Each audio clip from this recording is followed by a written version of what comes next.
Hey everybody, it's Wednesday evening and it's time for the hang up. I'm at Dillahunty. What's my hang up today? Well, midterm elections, actually. There's been a lot of stuff going on. And by the way, if you're watching this over in my channel, we're doing a simultaneous stream right now, but there's a link over there so that you can jump from my channel over here to the line where you can participate in chat. But I've had so much stuff going on that I haven't been able to keep up with the midterm elections nearly as much as I'd like to. I watched bits and pieces of a couple of different debates and was not happy with any of them at all on behalf of either the Democratic candidate or the Republican candidate. I've been disappointed every time I tuned into something like that. Early voting has already started, and there's I think over 1 million people in Georgia have already voted, which is up significantly from the 2018 midterms. 9.2 million people have already voted nationwide, which is more than voted at this point in early voting for the 2020 presidential election. There's been some incidents, though, and that is that uh, some people in Phoenix reported that there were people with guns and tactical gears approaching them while at their polling places, and others reported being followed after voting, which is a really strange thing. I haven't found anything more specific about that, but if there's I can just imagine the conspiracy theorists and the people who have bought into the garbage lies of people like Carrie Lake and Donald Trump, who think that the election was stolen or rigged or it's not fair. I could see them following people around after they vote to make sure, oh, we followed this person and they went to that address. We went to follow this person, they followed that, went to that address. And maybe we can find fake voters or people who are voting more than once or anything like that. Who knows what's going through their mind? Speaking of Carrie Lake, that is the Arizona gubernatorial candidate who has resumed her lies about the 2020 election fraud. And in a recent interview or debate, I can't remember which one it was, would not commit to accepting the outcome of the election. Basically, she said that as long as it's fair, honest, and transparent, she'd accept it. And her reply was, I'm going to win the election and I will accept that result. We live in the MAGA-powered Trump and Trump clone version of the United States. It is absolutely disheartening, heartbreaking, and I don't know what to do about it.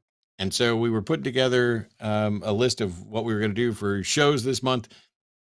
And this is one where I know Jimmy and I did the Sunday show on Sunday, but I wanted to get him back here because he, by virtue of having been sick and being more responsible to me, has been paying far more attention to the midterm elections and has many more thoughts on it than I'm likely to have. As always, you can get your calls in right now. The phone lines are open. And theist callers and people who disagree will always have priority. For the individual in chat who was saying I had no proof that I was ever born again, neither does anybody else. And the fact that your comment was that stupid is what got you blocked there. But you're welcome to call in, and you're welcome to go out onto YouTube and Google the question that came up during the debate that I did against Mike Lacona, where someone who went to my former church as a teenager came down and basically said, hey, I was a deacon at your church. Now, he can't prove that I was born again, but it's enough cred that I can ignore internet trolls. So let's bring Jimmy in here. And, dude. I swear that wasn't on purpose. You swiped me right off the screen. That's perfect. The first thing I was going to say coming on was, let's see how good I am at doing a full production with super chats and everything else at the same time as being a guest host. And I've answered that question right away. Fucking rubbish. That's how I am at it. just right off the bat. Hi, everybody. Let me just say, this was the worst fucking month in the world to get sick, because part of why I was glad Matt invited me is I've basically not been talking politics for the whole month, because for a good portion, I didn't have a voice, and another portion, I was totally bedridden. There's so much to talk about. It's ridiculous. And I wish that there weren't so many things to talk about that were like also sort of pop culture things, but among the midterms, we also have to be talking about Musk and Twitter and fucking Kanye West. There's too much. It's too much. Yeah. I have tried to keep up with a lot of it. I tell you what we're going to do. We're going to turn We are going to turn the hang up upside down today.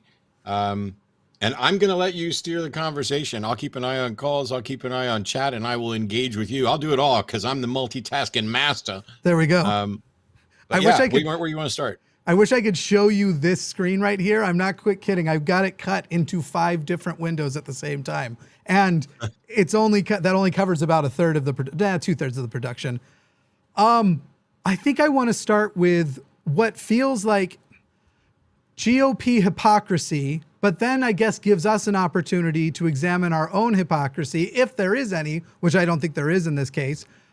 Because if we say that's hypocritical and they say, well, you're doing it too, we have to be able to evaluate who's right or wrong, or if both are. And I think there's not a better example of that than the side-by-side comparison of us saying there's no way that a person like Herschel Walker, with his current level of displayed intellectual capability and honesty, or dishonesty rather, should or can be elected to a federal position, and then put that up against Dr. Oz versus John Fetterman, who Fetterman right now is also recovering from a stroke he had back in May.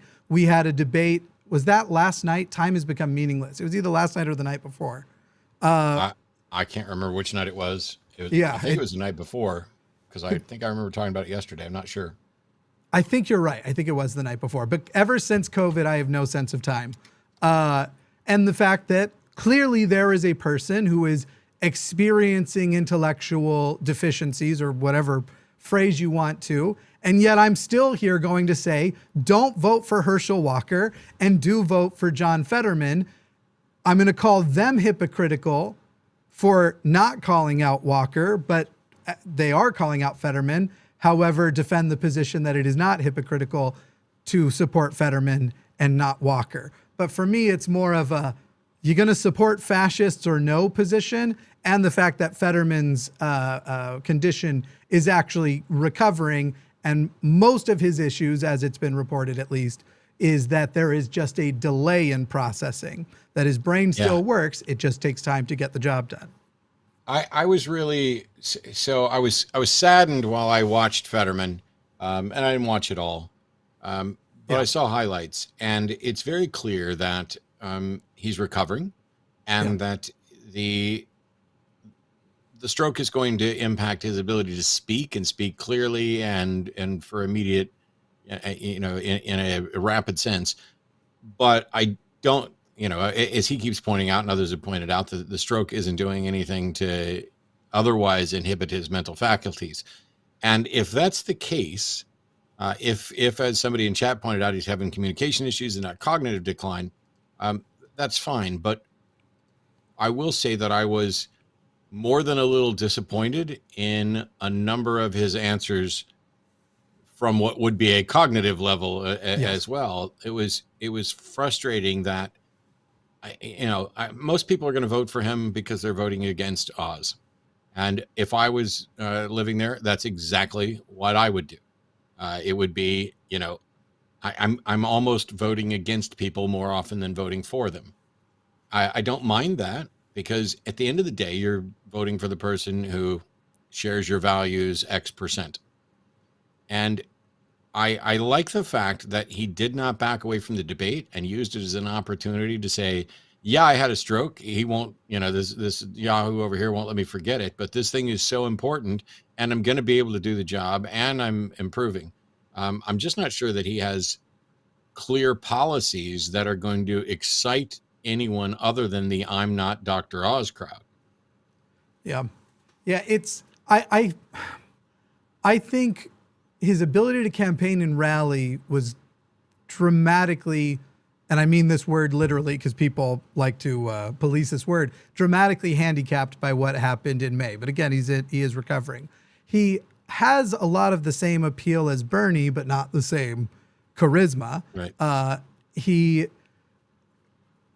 even as they have tried to change what his resume looks like, his resume is impressive. So they want you to focus on, for example, that, he lived with his parents as an adult from this age to this age. Meanwhile, it turns out he lived with his parents so that he didn't have to draw a salary as the mayor of a town that he was fixing the economic situation and police situation there. They don't want to go that far with the whole thing. They want to make sure that you stop at the at that line prior. It's incredible to me, though, that the elections have become so.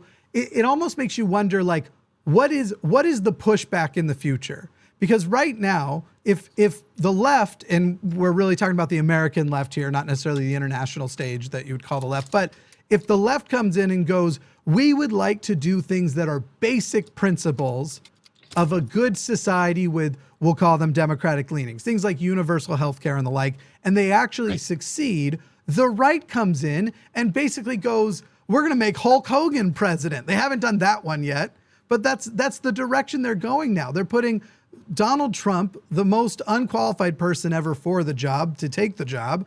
And then you've got somebody like, what are Dr. Oz's qualifications? Has a TV show? And then it's getting worse and worse. I wish that I didn't have to talk about Kanye, because I wouldn't talk about Kanye ever if I didn't think that he is a viable Republican candidate in the future. Probably not 2024, but I'm not writing him off because I already did that once with Donald Trump and I learned my lesson. I wish I didn't even know who Kanye was. Now, to be fair, I barely know any of his music, and that's on me. I'm sure that he makes good music that many people enjoy. I know I've heard things from him I like. I'm not going to go after him on that front. Although, well, go ahead. You started on Kanye, I guess. Yeah, I mean, I will go ahead and annoy a lot of people in the chat, because one thing that I've seen a lot of people do as so much of our culture has gone online and everybody is always right all the time and forgets about all the times they were wrong, is everybody pretends extremely talented people aren't talented as soon as they start to suck. I'm going to go out there and say Kanye West was in the top 5, if not the greatest hip hop musician of all time. I was a big fan. I'm gonna let you finish. Okay. But Beyonce had one of the best videos of all time, which was true, and that's why she literally won that award later in the show. He just fucking anyway. I think Kanye, as far as like, it's funny because no one likes to say what a genius he is as a musician more than he does. But that's the place he was right. Was about being a genius as a musician. There's this, and I know you've seen it too. Elon Musk has the same, I almost want to create a syndrome phrase for it, but this thing where people who are a genius at one thing think that extends into everything. Yeah. And Kanye and Elon in the exact same ways have the same mistake of, I'm really good at this, therefore I must understand. Did you see fucking Elon given his opinions on the Ukraine war earlier this month? No, but I think they should put him on TV to give his opinions on the Ukraine war at the same time the dudes from Duck Dynasty are on there to give their opinions on stuff. Duck Dynasty might be slightly better. He was basically just reciting Russian propaganda. Then he tried to make it real and basically say he was suggesting that they were going to stop the free Starlink stuff that was going on over there that was helping the Ukrainian side.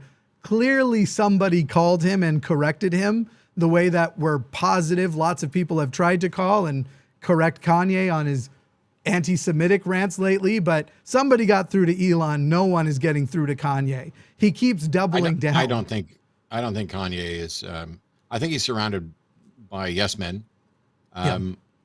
And they insulate him from reality. He's been, so first of all, it's already strange enough that I live in a world where Donald Trump was president.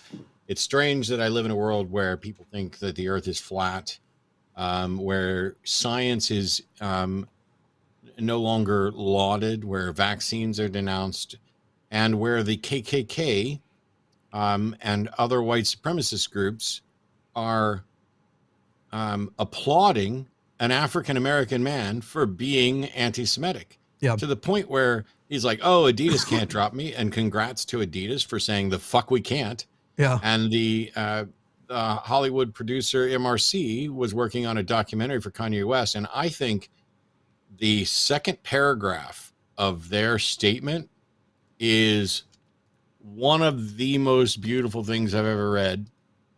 And I'm not familiar. Yeah. Yeah, it reads like this. The first paragraph is, this morning after discussion with our filmmakers and distribution partners, we made the decision not to proceed with any distribution for our recently completed documentary about Kanye West. We cannot support any content that amplifies this platform. Here's the paragraph that I think is poetry. Kanye is a producer and sampler of music. Last week, he sampled and remixed a classic tune that has charted for over 3,000 years, The Lie That Jews Are Evil and Conspire to Control the World for Their Own Gain. This song was performed a cappella in the time of the Pharaohs, Babylon, and Rome, went acoustic with the Spanish Inquisition and Russia's Pale of Settlement, and Hitler took the song electric. Kanye has now helped mainstream it in the modern era.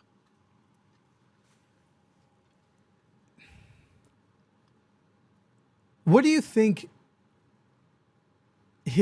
so the thing I wonder about is he's clearly has aspirations to not just be president, but a cult leader, in my opinion. I mean, just looking at the guy, and I've spent my entire adult life studying cults. He literally has started a little church-like thing under the Christian banner. He's out in Wyoming with this incredibly radical person that was going to be his VP pick back in 2020. And I'm just trying to figure out, there's no real way to know what's next, but what his end goal is and whether or not he has to be worried about as a political force. Does this increase instances of anti-Semitism, or does it radicalize existing anti-Semites? Either one is terrible. Right. I just can't figure out the end goal for the life of me. I can't either. And I think that the reason we can't, look, I don't want to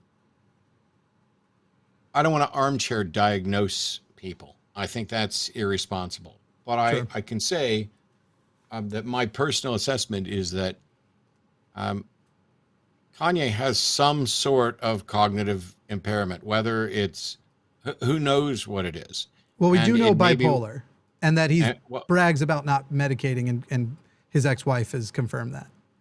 Yeah, I don't know enough, and it doesn't matter what the diagnosis is to me.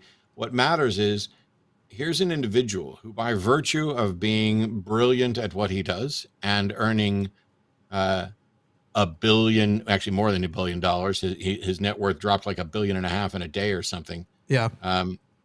It is absolutely remarkable.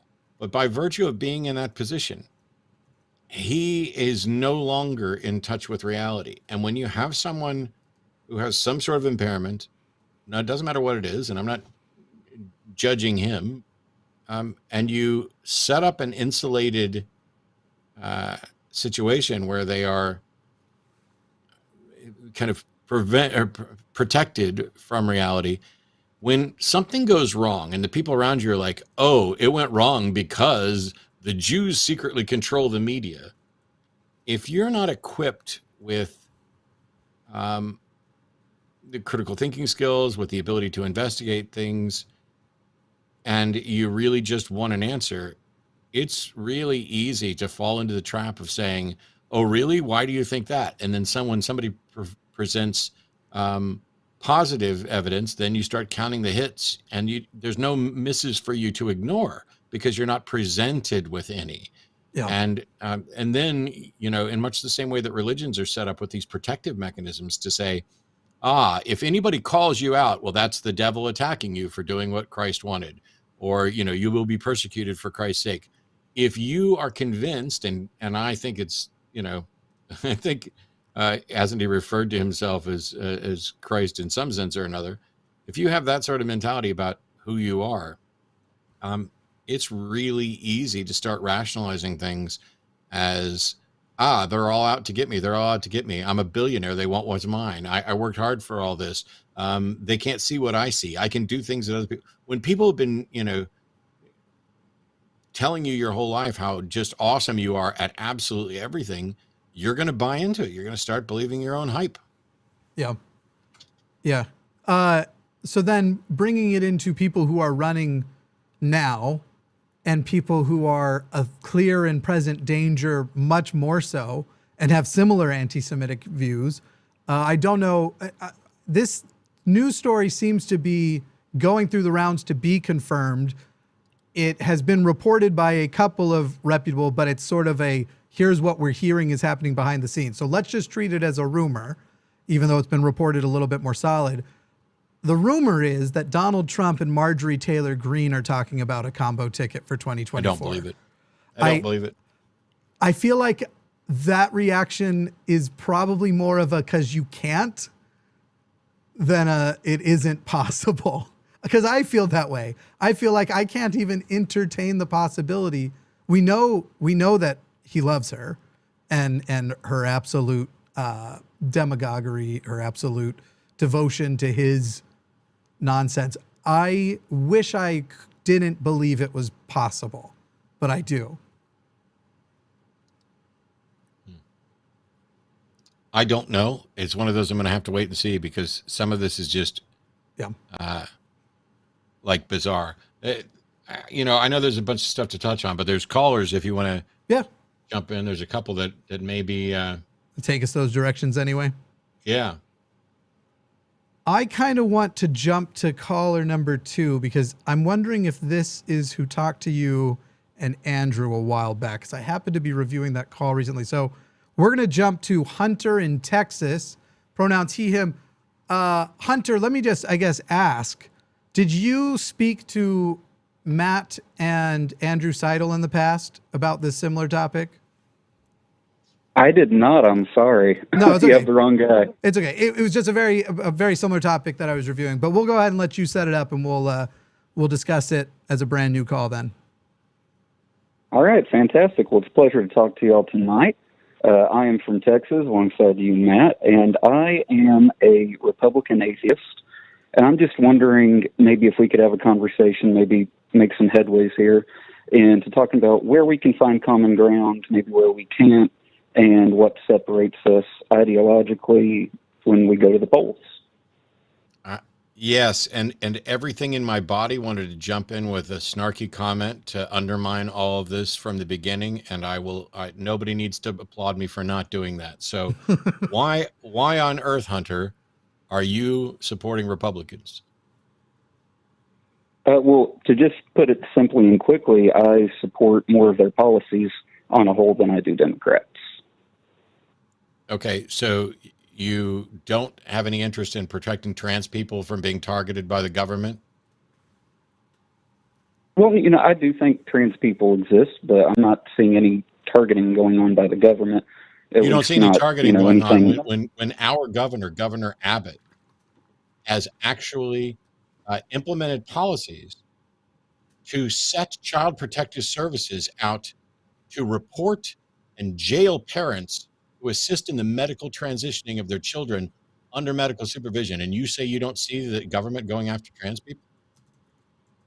Well, I would say for minors, those under 18, in my view, that those services shouldn't be provided. I think if you're over 18, go do you for have it. Some medical? Do you have some that. medical expertise? Do you have some medical expertise that trumps all the medical experts that they're working with? Why should your personal, I'm going to assume, medically uninformed view trump what doctors are saying about what the right course of action is?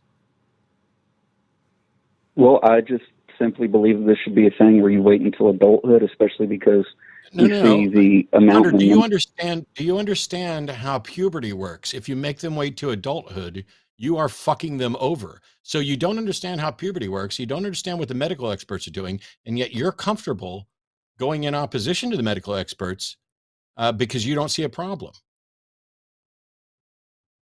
Well, I would say that there's also, you know, drawbacks that we know medically that come from transitioning, but this isn't the entire. No, sir. I'm sorry, but okay, we'll just set aside this issue, and you can call into Transatlantic tomorrow and talk about it and explain to them why you don't give a crap about trans kids and their families.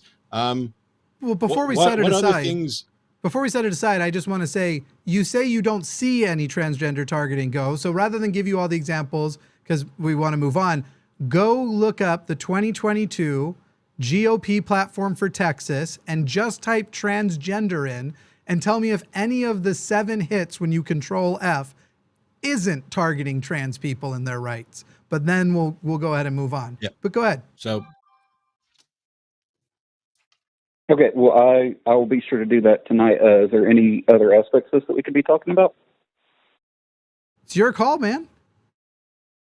Okay, so basically what I was calling about in a more broad aspect is to see if there's any places we can find common ground or community within this, even though there's a huge rift and divide here. What's the purpose of doing that? Why do you want to find that? What do you think we're going to get out of that? He wants to feel better about the fact that he's voting for people that are taking away the rights from LGBTQ community, who are opposing a woman's right to choose abortion.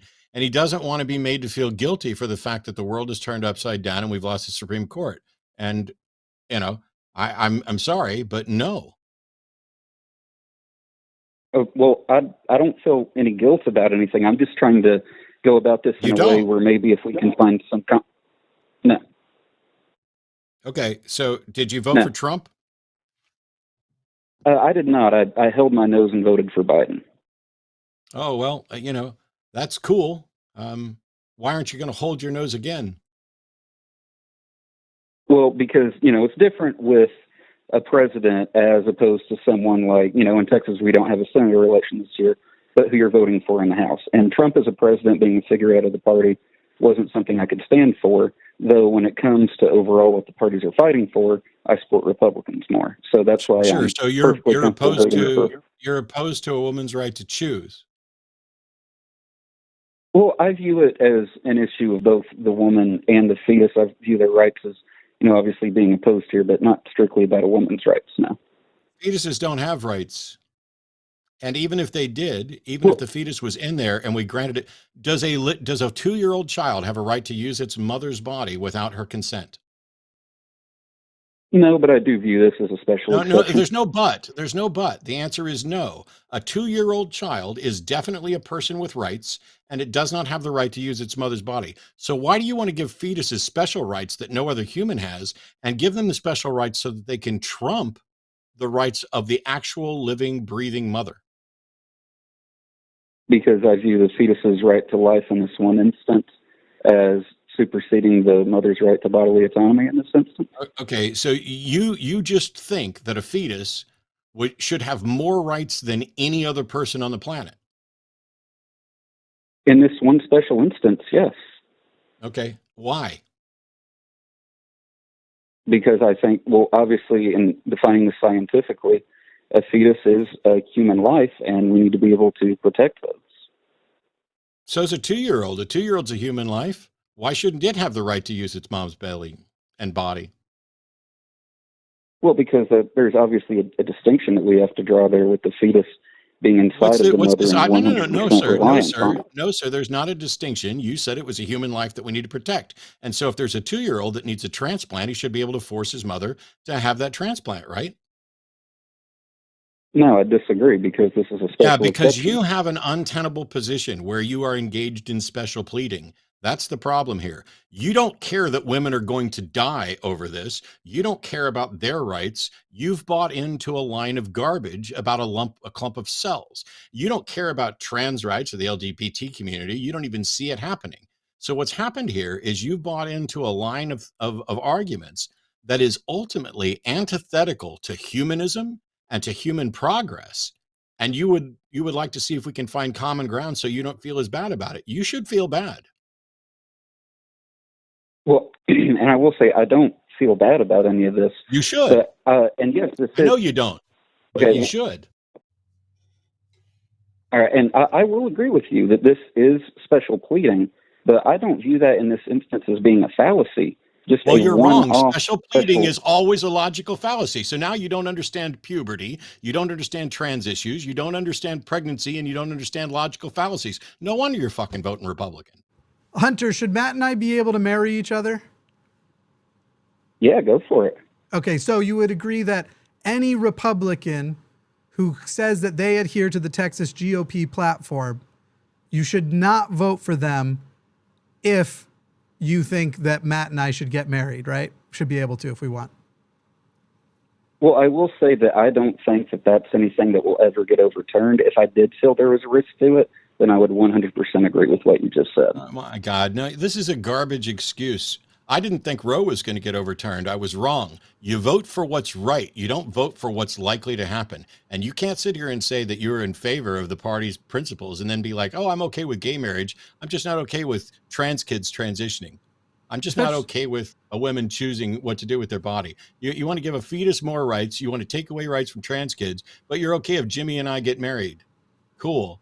Thanks for nothing. By the way, the Supreme Court, literally as part of overturning Roe, said, send us the other stuff. Send us gay marriage so we can leave it up to the states. The GOP is who is in party in Texas. I'm in Texas, you're in Texas, Matt's in Texas. And Section 155 of their platform would take away the ability for gay people to get married. And on top of that, make it legal for businesses, people who are in private businesses, to discriminate against queer people on the basis of their faith. Meaning, I may have paid taxes which helped fund a business by whether it's recently with the PPP loans or small business special things that people get as tax incentives from the government, which directly cost me, a queer man, money.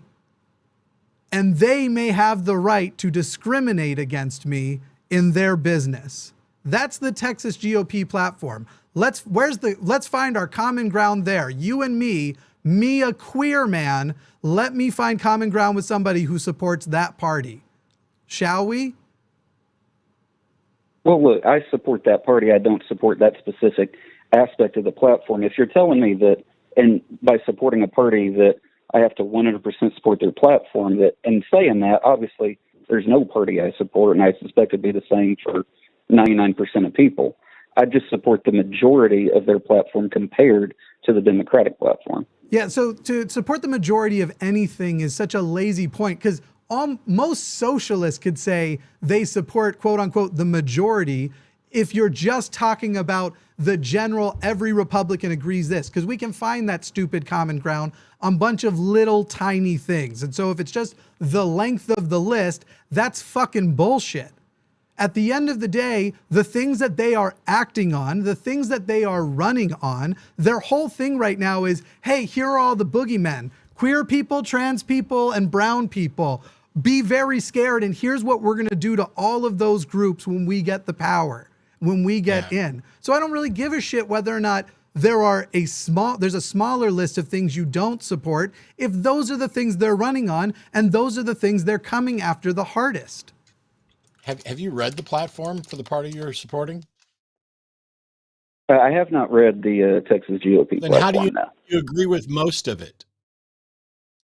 Well, because I hear what now we're getting to the truth, Hunter. You haven't read it, and you think you agree with most of it, as if it's relevant whether or not I agree with most of it. It's easy to be an atheist and a Republican. All you have to do is not be a humanist and not give a shit about your fellow human being, and not go and read the actual platform, and not pay any attention to what's going on, so that you can say, well, I don't see them targeting trans people, and I'm okay with gay marriage, and I don't think they're ever going to overturn that. I'm sorry, but the rest of us live in reality where this shit is happening, and where there is a platform, and where you are irresponsible to vote for Republicans if you haven't even read their platform. How about the 4 parts of their platform where they plan to affirm anti-vax parents? You support that? When it comes to all vaccines, no. You got some special list of vaccines? Where's your medical degree from, Hunter? You seem to have some exceptions here. Which vaccines are okay with you? I don't know. I'm just saying I don't know. You don't all know, the details, but you just gave an answer. So you haven't read the platform. You don't know what's going on with the vaccines, but you're like, not all vaccines. Which ones, and why? Well, I don't have an answer for you there. Can I make another point real quick about? No, actually, why? Why on earth would we keep listening to points from someone who acknowledges that they haven't read the platform that they think they mostly agree with? They have exceptions and objections to things in the platform that they didn't read, but they don't know what they are or why. I mean, how do you know more than everybody else and less than everybody else? That's a strange place to live. Well, I do think that it is a bit odd that the basis you're using is kind of the benchmark for am I an informed voter? Is have I fully read the platform? I think if that's the benchmark you want to go by, Bull fucking then shit. probably 99%. Bullshit. This wasn't have you fully read the platform. Yes, we asked that question. We've given you 4 or 5 of the things they are most loudly running on. I didn't even give a shit whether you read the whole thing, like that in section 162, they want to call pornography a public health hazard. I don't even care that you haven't read section 162. You didn't recognize the things they are the fucking loudest about as their platform. Well, that's not the majority, though, Jimmy. You can agree with the majority and just disagree with the things that are most loud, the things that most impact people's lives. You can sit there and be I'm a fiscal conservative, but I'm socially liberal, which means that you're a selfish sumbitch who wants the world to be better. You're just not willing to pay for it. That's what fiscal conservative, socially liberal means. If you want nice things, you got to be able to pay for them.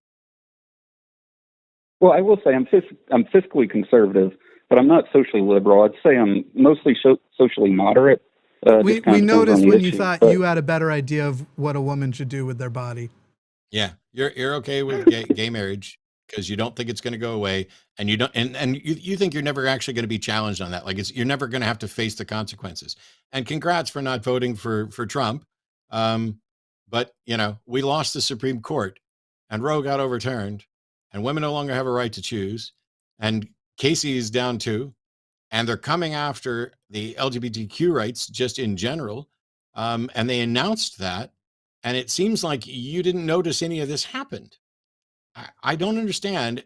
For example, Governor Abbott is a big fat liar who has been using legal immigrants as political pawns, putting them on buses and shipping them all around the country, lying to them about where they are going. Is this the type of leadership that you want for Texas or the country?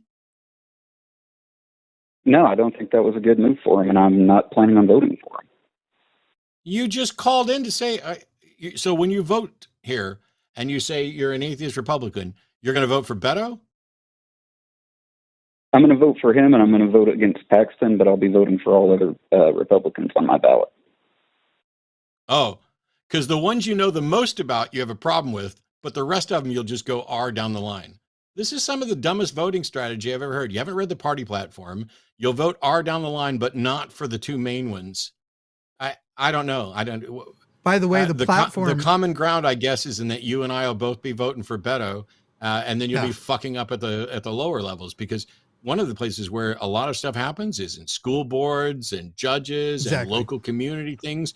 And so if you just vote R down the line, all you're doing is giving ammunition and backing to Abbott and the rest of them that you're not voting for. So you're in this really conflicted space where you're voting both against your own self-interest and against people that you really object to, while voting for people that you should object to if you actually knew what the hell they stood for. Well, maybe I should look into things more. I'll acknowledge that maybe that is a solid point there. I should probably go away from this, look at my the House reps and all the lower ones I'll be voting for. I'll give you that. But to tie it back to what we started with, is there any, big issue, common ground we can find here? Do you like popcorn? Yeah, I do, but that just makes me. I like popcorn too. I think that anything else is a waste of time. Hunter, thanks for calling. All right, well, fair enough. Yeah, y'all have a good one. Good night. I shouldn't have decided that was the end of the call. This is your show. I remembered as I was saying it, but no. I did. It's upside down day. I was letting you steer. Okay, it's fine. I'm really frustrated. I mean, because I think the key thing there is, and it's probably unfair. It would be unfair for me to say it now, except that I'd already said it. Is that Hunter was really desperate to find common ground because he's been convinced that he needs to vote a certain way for really bad reasons. And yet he's seen us and wants to somehow make a connection. But the difference is you and I have looked into the platforms, and we've actually, and granted, have I read the entire Republican Party platform? No, I have not. But that's because I only needed to read part of it before realizing, there ain't no way in hell I'm going to be voting against the LGBTQ community. There's no way I'm going to be voting against a woman's right to choose. There's no way in hell I'm going to be voting for someone who ships Mexican immigrants, legal Mexican immigrants, around to the country to use as political props, while laughing about it with his compadre shithead in Florida who's doing the same thing. It's, when Trump got elected, a month before it happened, I was in Vancouver sitting on stage, and somebody asked if I thought there was any chance that Trump, and I was like, nope, there's no chance at all. Yeah. It's going to be Hillary. I've never been more wrong, and I acknowledge it right off the bat. Matt, somebody in chat said, Matt seems shocked that someone would vote for a mix of Republicans and Democrats. Is that so bad? Yes, it is so bad. Oh yeah. Right now, if I had a much bigger platform, I'd be calling the Young Turks and getting Cenk over here, because Cenk is right now promoting the Republican mayoral replacement in LA because he so doesn't like the Democrat that's there. This billionaire Republican I just can't believe that. I've disagreed with him on so many things, but this was pretty surprising. This was pretty, Matt's about to do a different hang up, a double hang up. I got a call from the person who's staying with me, and I figured it must be an emergency because there's no way he would call in the middle of the show. He would, to spite me. He would, and he was kind of even pranking me. Okay. Of like, he's at a pizza place and was wanting to know if I wanted an order, and I was like, dude, I'm in the middle of a show. I hope he All said, right. yeah, but it's just with Jimmy. I just hope he said something like that. Please say again. I appreciate so yes, that was Johnny P. Angel right there. Yeah. Forgetting I was live and trying to get me pizza. So you got to love him. It was That's sweet. good stuff. Yeah, that is good. The Republicans are so extreme and myopic that if you actually look at the Texas platform, they aren't just going for everything that is their core issue, anything that's remotely associated. So in the Texas platform, because high-speed trains are considered a part of a green future, they literally have on theirs a total prohibition on taxpayer money ever going to paying for high-speed train transport. That's how myopic they are with, if anybody has ever said this would be good for the planet, for example, we're against it. And it's just, it's frustrating to be against such an extreme and to hear something like, let's find common ground, which is what you always hear when Republicans aren't in power.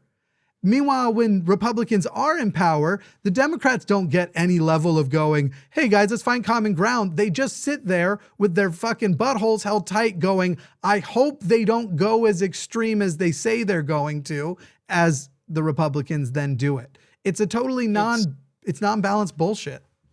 There's stuff that I wish I'd even thought to mention, because it's not just what Abbott's done and what DeSantis has done and what Trump's done and all this. It is, they stole a Supreme Court seat from Obama. This is the party that has worked to stop any progress, whether they're in power or not, to steal a Supreme Court seat, all of this to overturn Roe, all of this to prop them up, because power corrupts, and power is what they're after. Yep. And anybody who's out there saying both parties are the same is really, I mean, you are paying less attention than Hunter. At least Hunter recognizes that there's a difference. Yeah.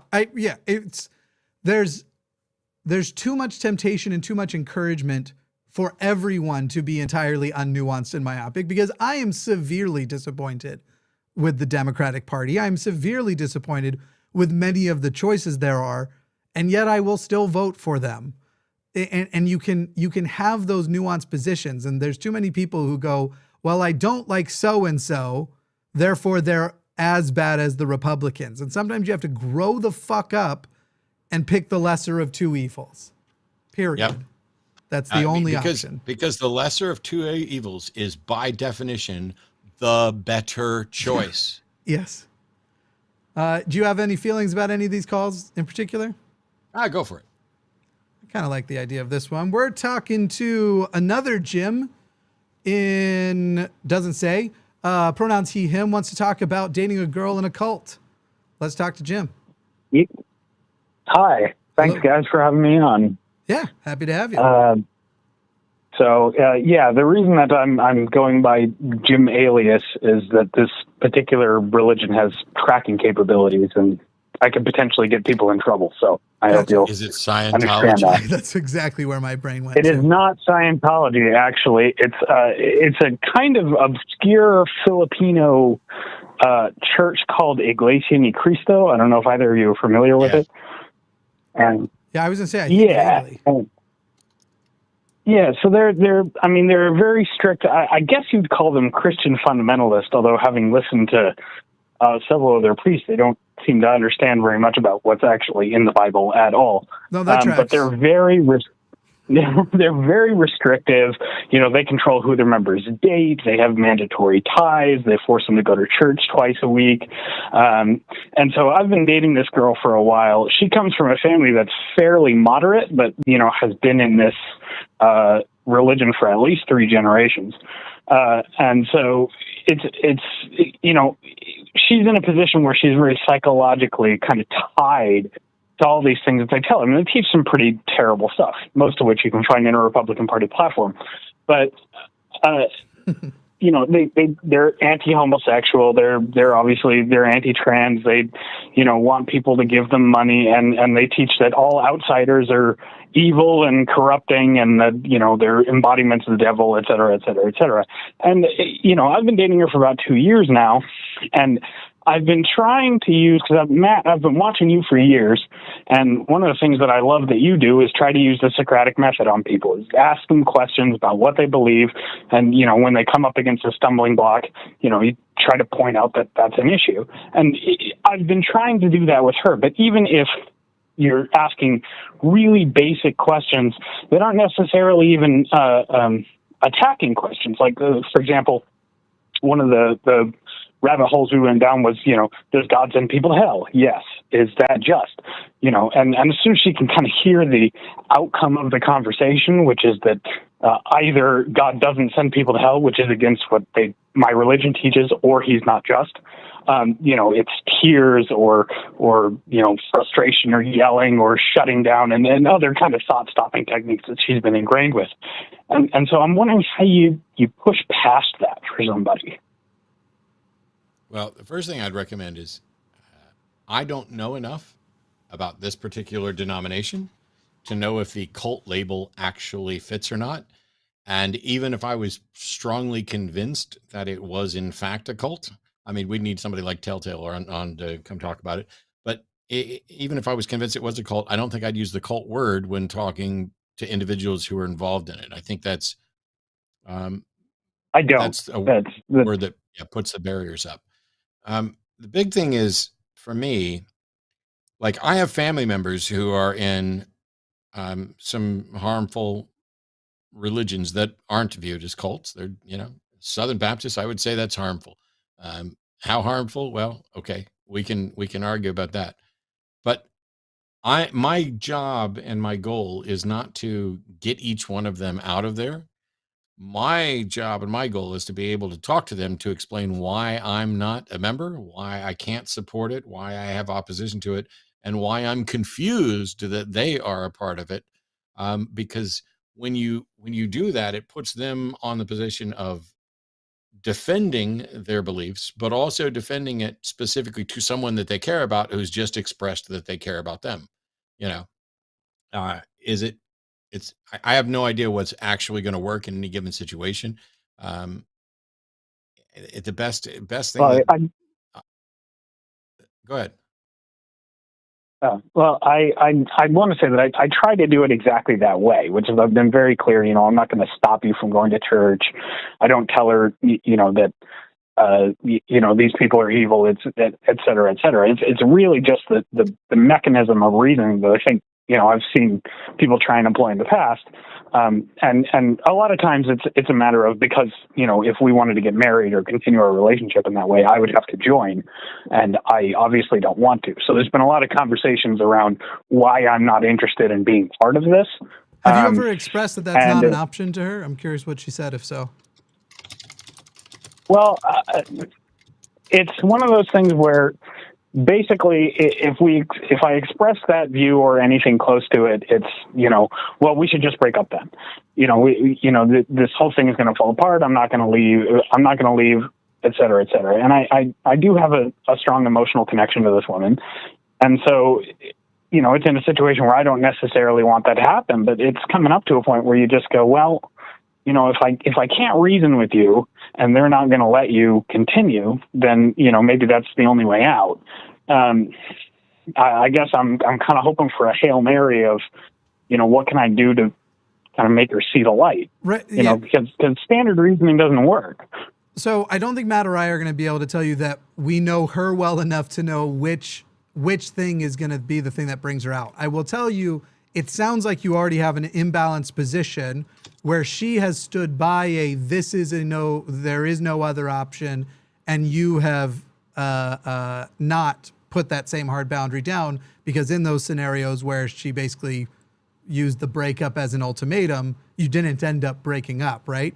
So there's already an imbalance. No. And the thing the better advice, while still willing to talk to you about what sort of things to bring up with her and how to talk to her, is at some point you are going to have to decide for yourself whether or not it actually is or isn't an option, because, and hopefully it's not to join, because if you are evaluating whether you're going to marry this person and start a family with them, and they are going to have that hard line, maybe not even on you, but would have to be on the kids, you have to be ready to accept that. If they're willing to walk away from you for not joining, you have to, I think, mirror that.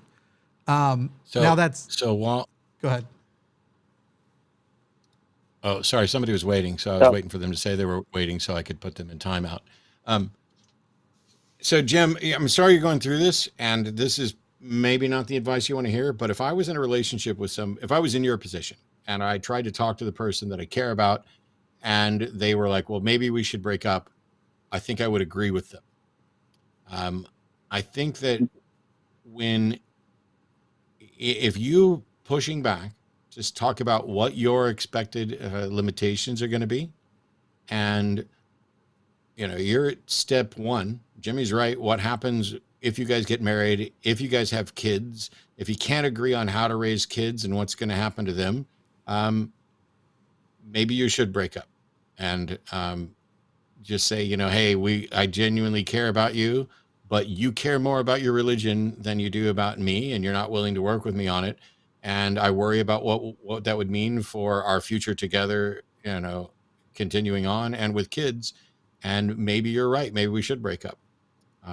I've broken up and been broken up with. I mean, I've ended a number of relationships, and without fail, all of them it was better off ending them. That's what happens. Yeah.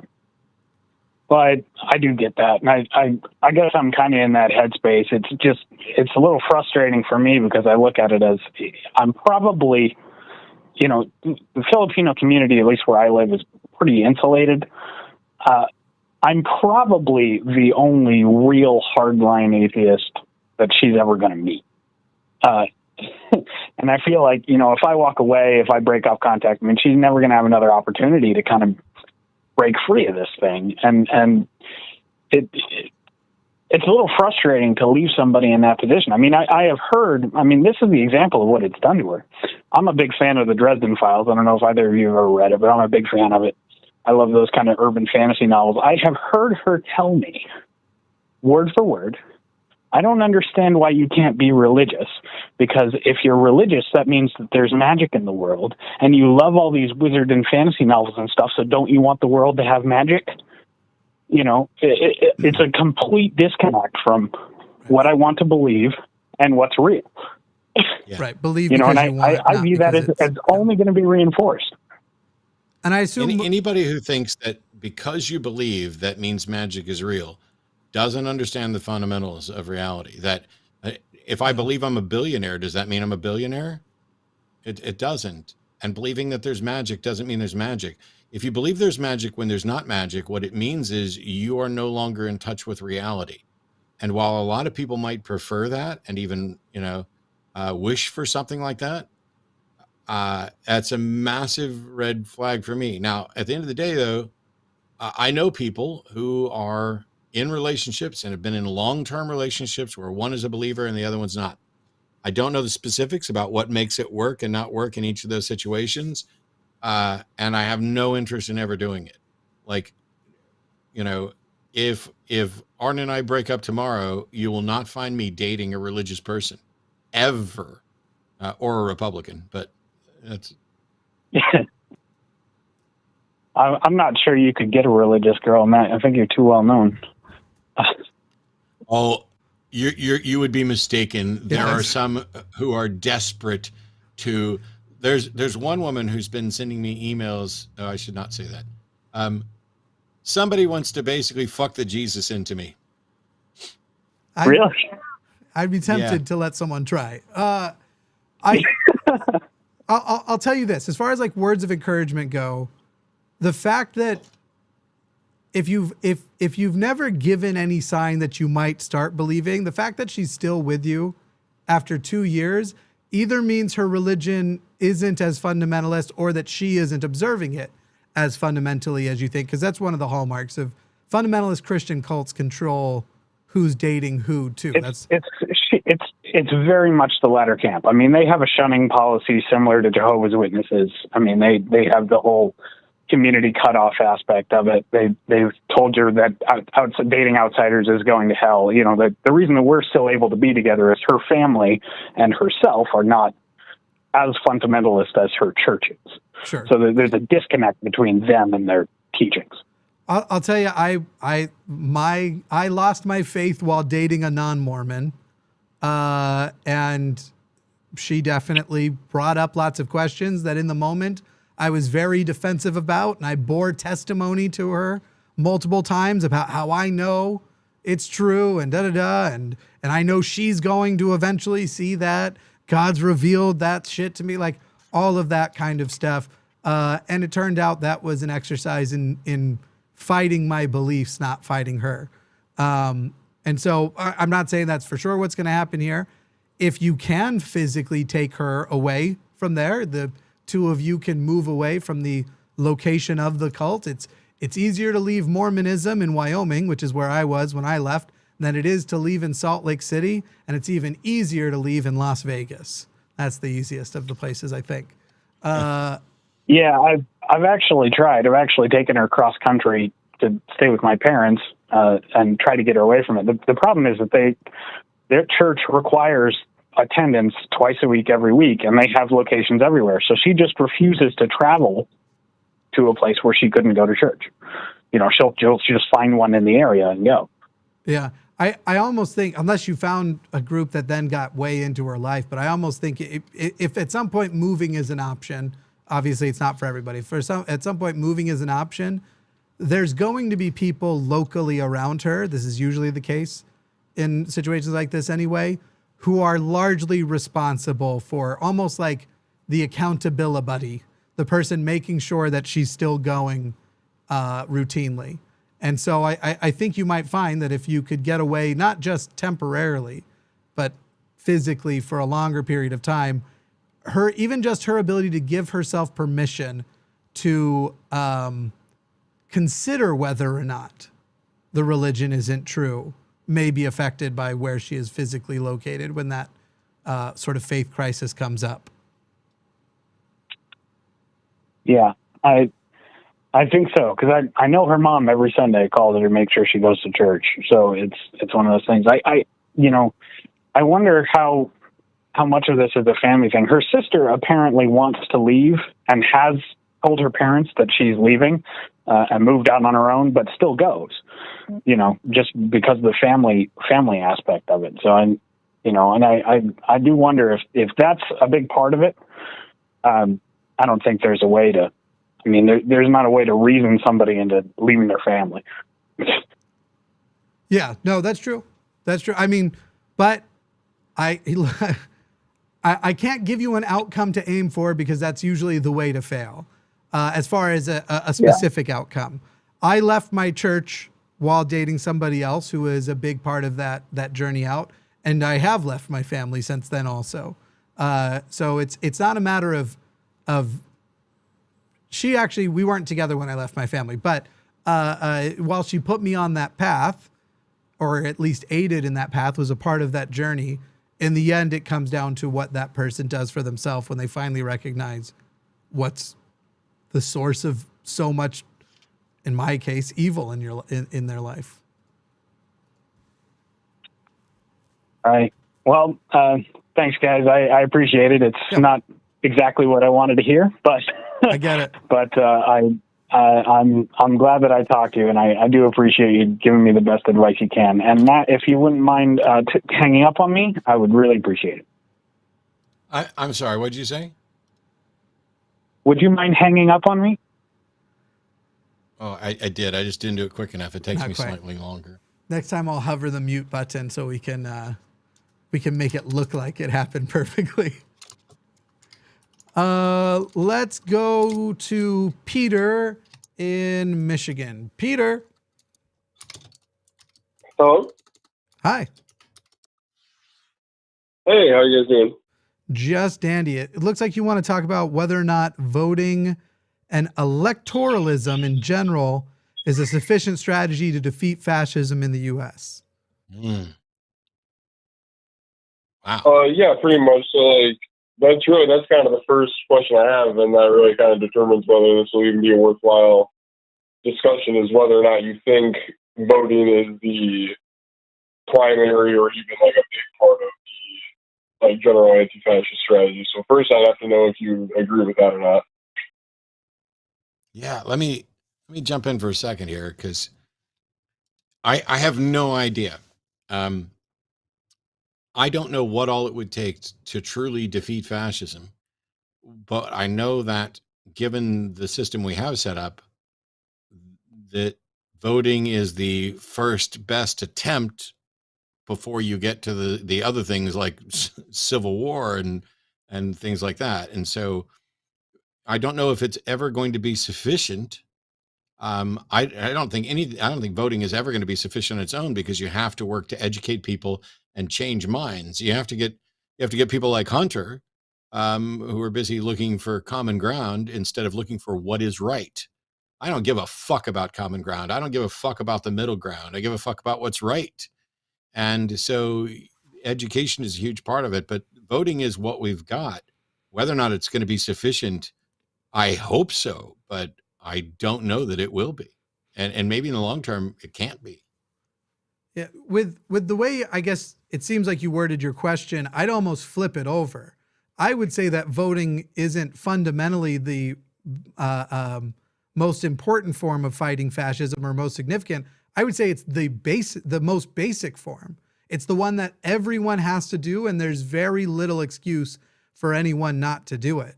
But beyond that, I think there's obviously a ton more activism that needs to be done. I think there's marching, there's canvassing, there's calling, there's all of that. There's, if you have the means, funding institutions like the Freedom from Religion Foundation.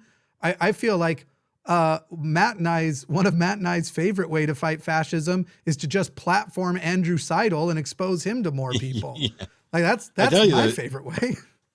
I tell you though, to be fair, and I'm sure Peter was going to get to this, the notion, when you're talking about door-to-door canvassing, all those things are to drum up votes. So sure, that still gets to the electoral aspect of it. Yeah, where are you at, Peter? They're all related. So yeah, it's interesting. I'm glad that it seems much more thoughtful. Not that I was expecting, but then I typically sort of hear from people very much into the Democrats and voting. Not saying you're super into the Democrats, but into the voting side of it.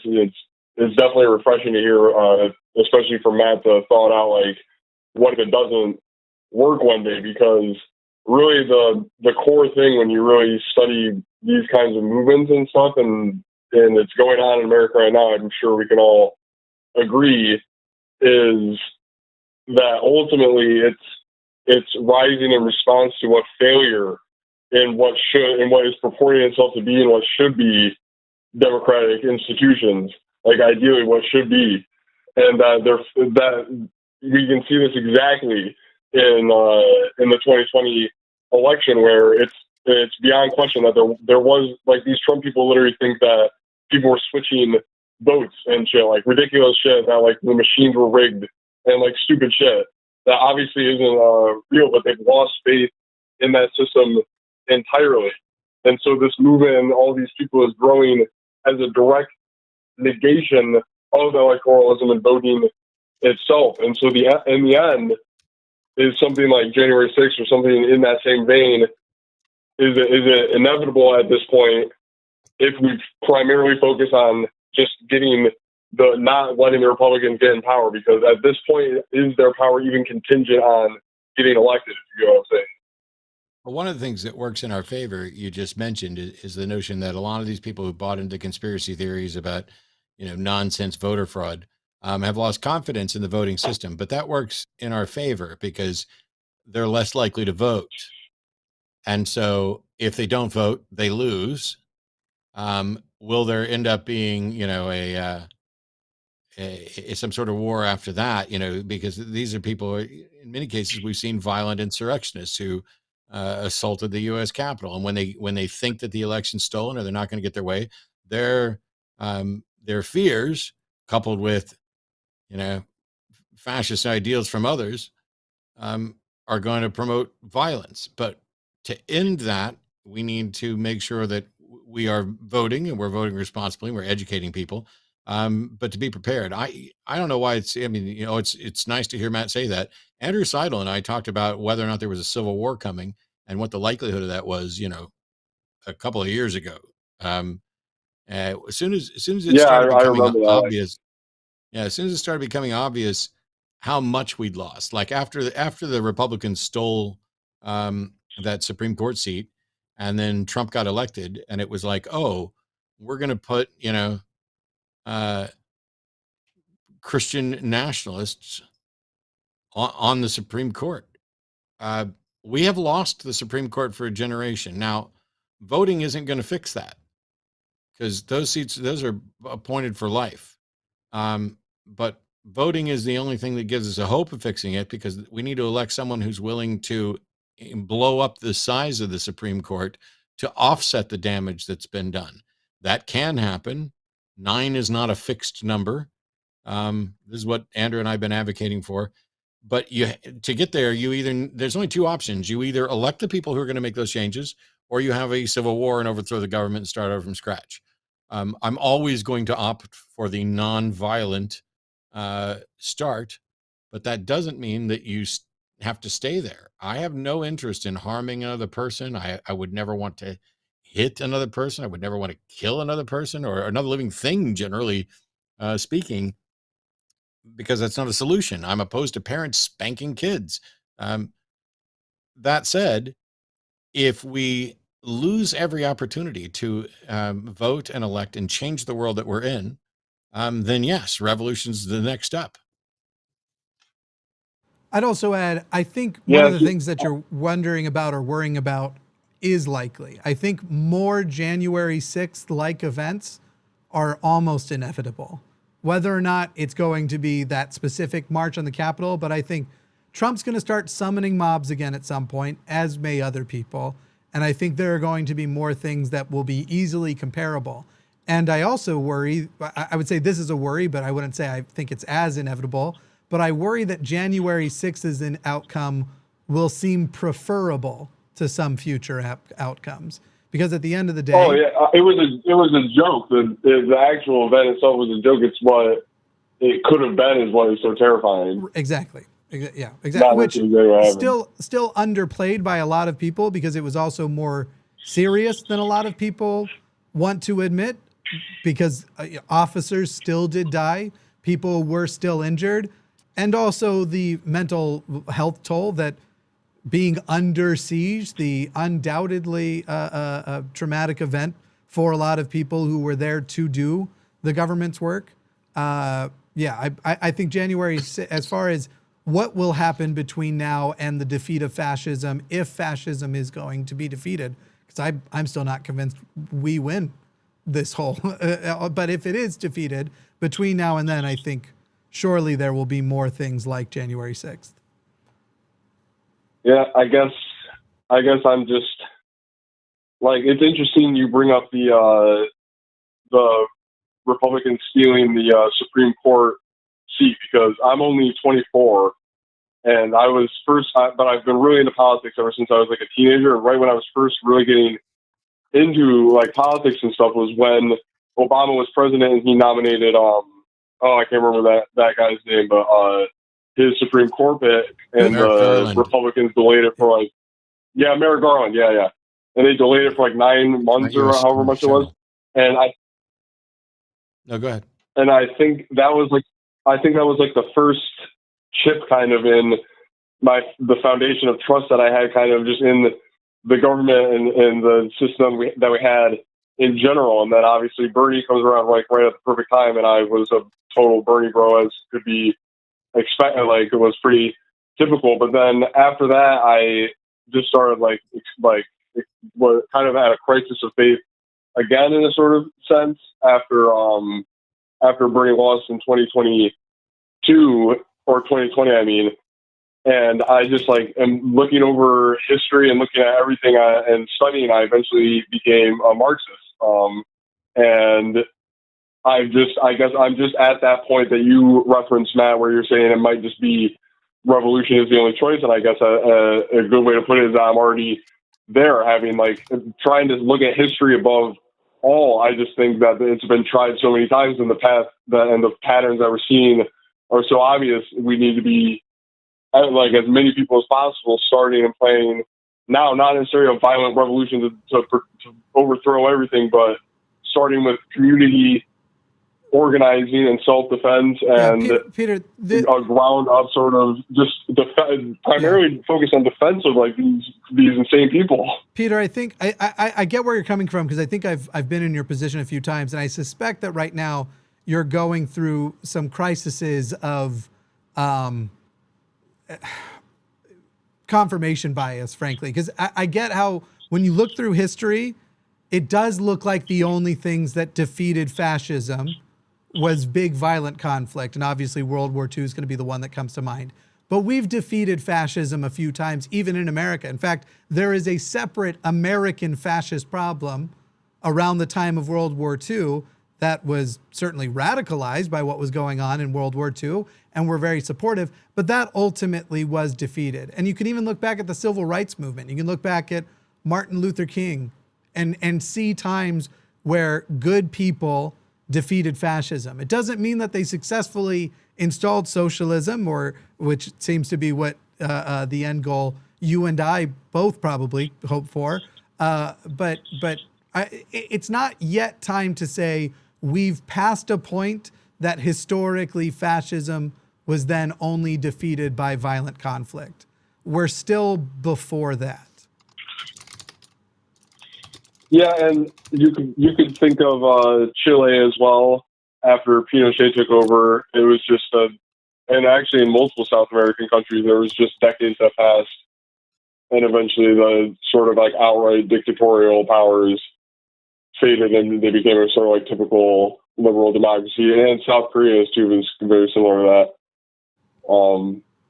But yeah, it's just, I don't know. I guess I'm just kind of doomer pilled about it, but not completely. Like there is still hope, and I think there's still hope. I don't think we're like there's no hope, or like it's a certainty that we're doomed for an apocalypse or anything. I don't know. It's very It doesn't look very hopeful right now, and I think we're all in agreement on that. I get it. I feel the doomer itch quite often. We do have a couple more calls to get to, but I do appreciate talking to you, and it's no. Thanks for taking my call. Yeah. Do you want Matt to hang up on you? Absolutely. See, now we got to fight Jimmy because I'm pushing the button. There we go. We dropped it. Awesome. I did it as he was saying absolutely. That's why it cut out. Somebody in chat said something about setting the voting age to 25 and a 100 IQ requirement. Terrible idea. It's an awful idea. It's a deplorable idea. First of all, stop thinking about things in terms of IQ. IQ is a measure of how good you are at taking IQ tests. It doesn't tell you what you know about anything, what you understand, or how capable you are at any number of things. I know people with incredibly high IQs and incredibly low IQs who are both dumber than a sack of hammers when it comes to pretty much everything of value. So yeah, let's stay away from the IQ stuff. Yeah, but also, the age limit thing, bumping the age up from 18 to 25 doesn't do anything. The 18 to, you bump the higher you bump the age limit, the less chance there is for progressives to win. The number 25 keeps coming up with tons of issues because people like to repeat the fact that the brain doesn't stop developing until 25, not recognizing that the amount of development it takes from 18 to 25. Once you are 18, you have mostly developed. The thing that you're really lacking there is life experience and the way that's applied through it. The difference between 18 and 25 is not even close to what the difference would be between 18 and 11, for example, that same 7-year period. So a lot of people keep getting this number 25 in their mind. There are people who think that until 25, you're incapable of consenting to almost anything because they fundamentally don't understand that the brain has still developed very much and has developed faculties totally capable of doing things like consenting to medical procedures, consenting to sexual relationships, all of that kind of stuff. It's this weird number people have gotten obsessed with. Hey, if you are watching over on Matt's channel right now, there are a couple of calls to go, and they're very, very interesting ones. But we're about to stop the stream on Matt's channel. In the description, there is a link. In theory, it's automatically going to pull you over to us as well. But the stream itself will end momentarily. So come watch the rest of the show over on the line. Either hit that link now, or hopefully the automatic feature works, but I can't guarantee. Yes, exactly. I tried to. Do you want to hang up on your own show over there? No, you do it. I don't know what the hell I'm doing. No. Oh, I was just going to have you say, no, you're done. And I was going to do it. No, you're done. That worked out. I hope that worked out. I don't know. I'm not watching it. If not, the delay is going to make it. I'm going to go, yeah. And then they're just going to stop there. That'd be also funny. All right. Let me look at these last calls we have over here.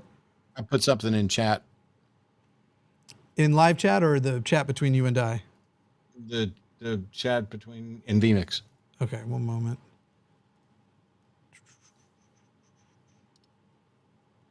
But that's easy. I can just pop this up. Yep. Let me do that. Jesse in Ohio, pronouns are he, him, has a question for us about socialism. Welcome, Jesse. Hey guys, how you doing tonight?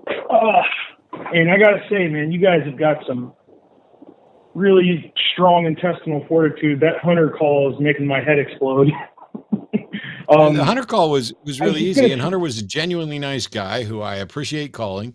But you know, I'm always the guy that's going to call a spade, and if it seems like you're calling in to find common ground and comfort instead of find what the right course of action is, that's a problem.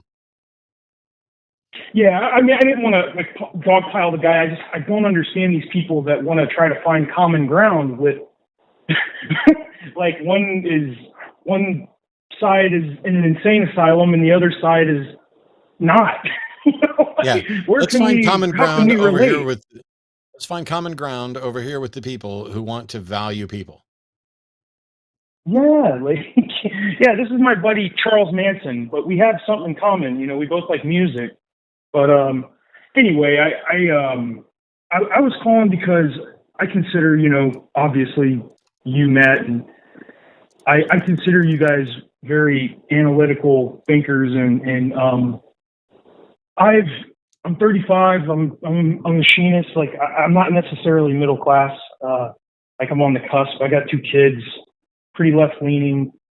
What I don't understand is when I was growing up, the Democratic Party, I was always told, and I was raised like union people, that they care about the working man and all this stuff.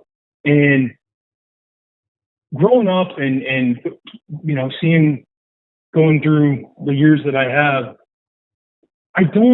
if you look at, and I mentioned this to the screener, if you look at something like student loan forgiveness, something that like is almost unanimously like, everybody knew that these these brokerage firms and these places that were giving out student loans, they were doing it with these crazy interest rates, and you had almost everybody on the same page. But the second that Joe Biden wants to do something about it, it's socialism all of a sudden. And the main people that are telling you that it's socialism are people, almost all of them, who've had their PPP loans completely forgiven with no interest taken. What I wanted to ask you guys was, what happened? Like how are people? And the thing that's crazy is that most of the people I know that are complaining about this shit, they don't have a pot to piss in or a window to throw it out of.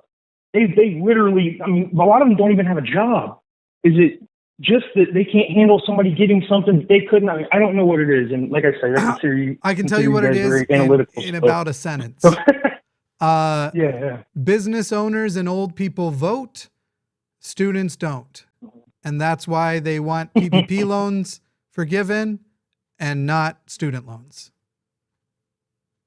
Yeah. Because they don't care. It just seems they don't care whether or not the student loans are going to be. Now, as far as this more general thing, even people who are more likely to have student loans are more likely to vote Democrat. And so to be able to, one, other the Democrats further, and to then go, you're having to pay this. Because that's the way they do it. They say, you, person who isn't making that much money. A lot of Republican voters make under $40,000, I think it's under $42,000 a year.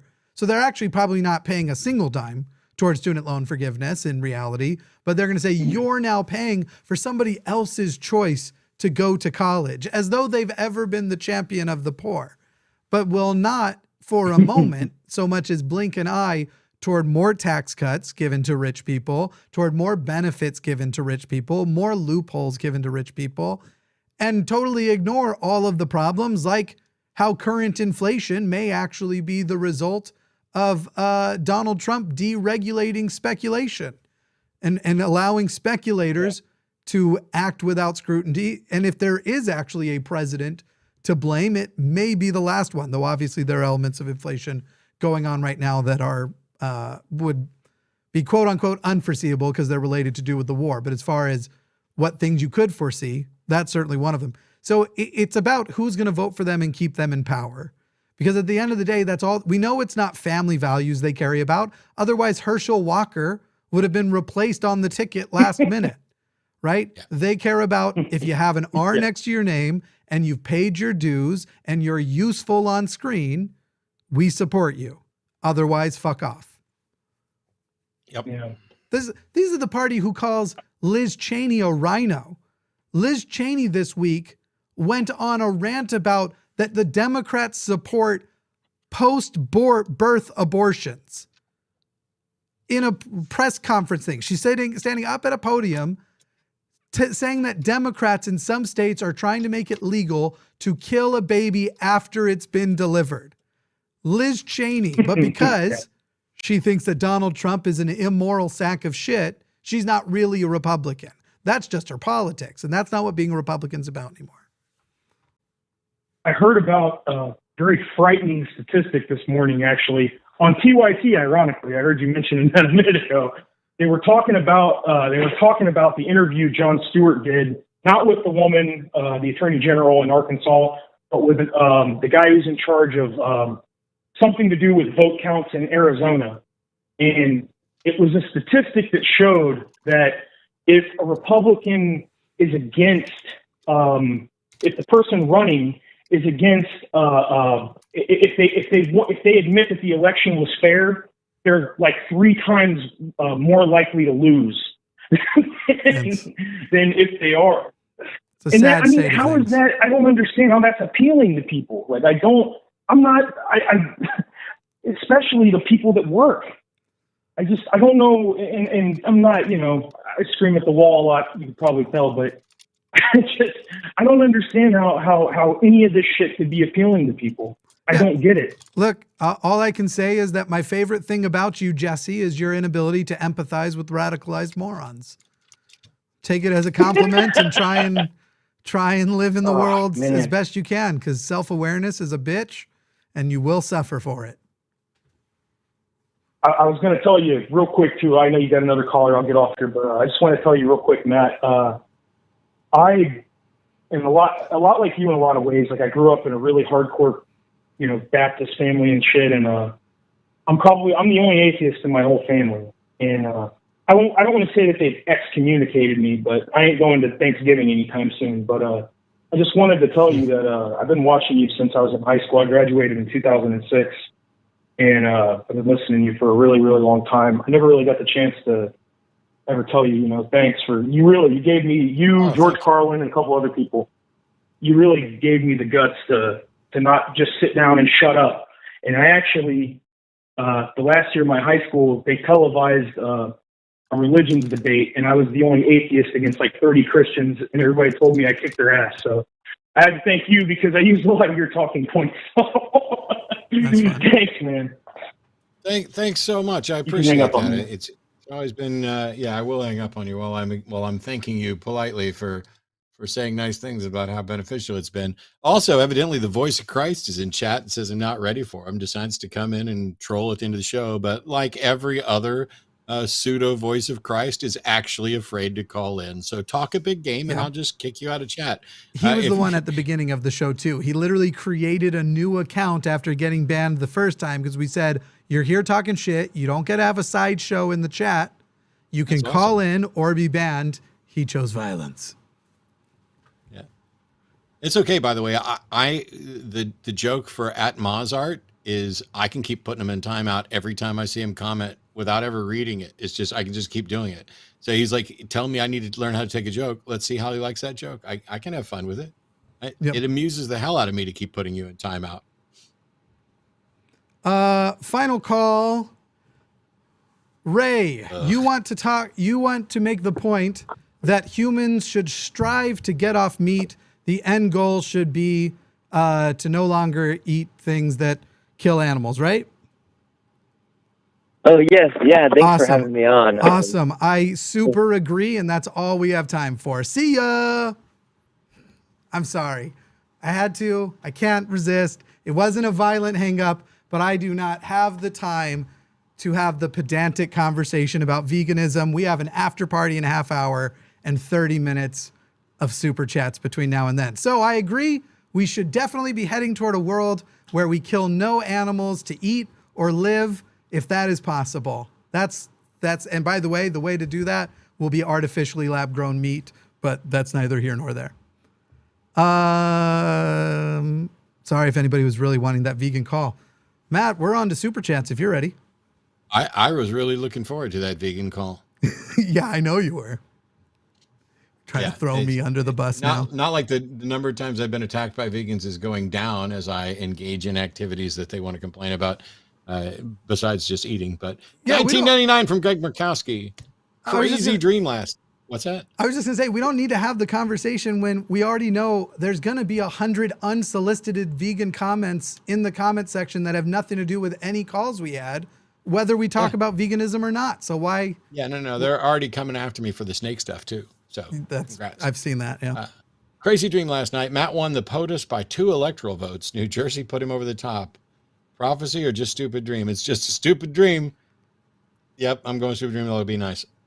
Thanks, Greg, but I'm not running, and I don't think there's any likelihood that I will ever run. If I do, though, I'll win. Good.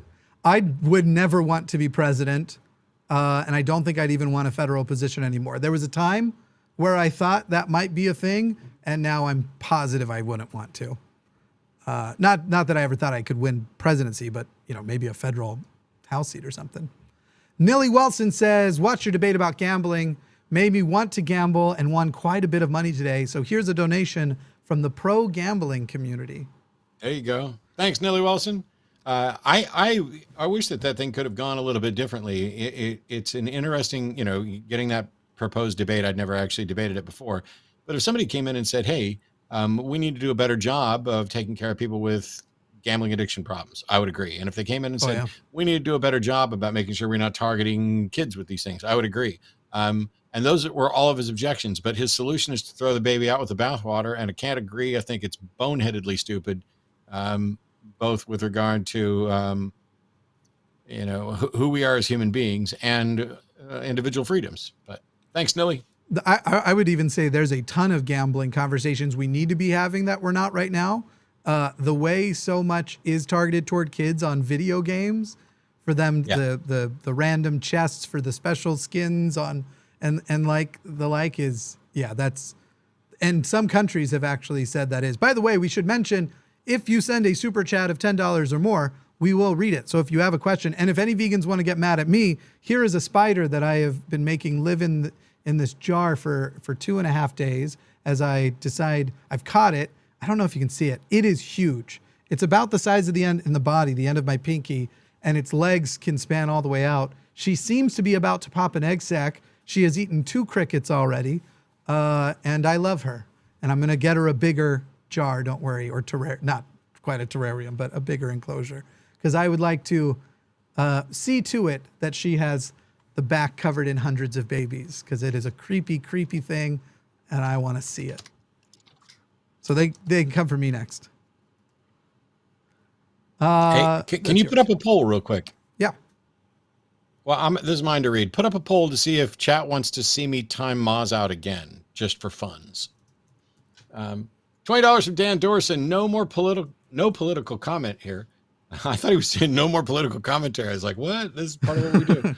More excited about the cool pics of the ball python recently posted on your Facebook page. First snake I ever cared for was this species open an invitation to come herping in Kentucky anytime. Where Dan, just in chat when you get a chance. Wow. Poll's already at 100%. Dan, when you get a chance, comment in chat roughly where in Kentucky you are, because I have friends in Glendale that I love to go visit, and I haven't been there for a few years because of COVID. I'd really love to come up there, and I'd be happy to go herping with some Kentucky folks, and I know Arden would probably love that too. I'm not going to go into snake stuff here, but we will be announcing the name of the hobby/business brand, and there'll be lots of pictures and videos, instructional videos, helpful stuff. Yeah, I've loved snakes as long as I can remember, and we had our first 2 locks, breeding locks, yesterday actually, and today.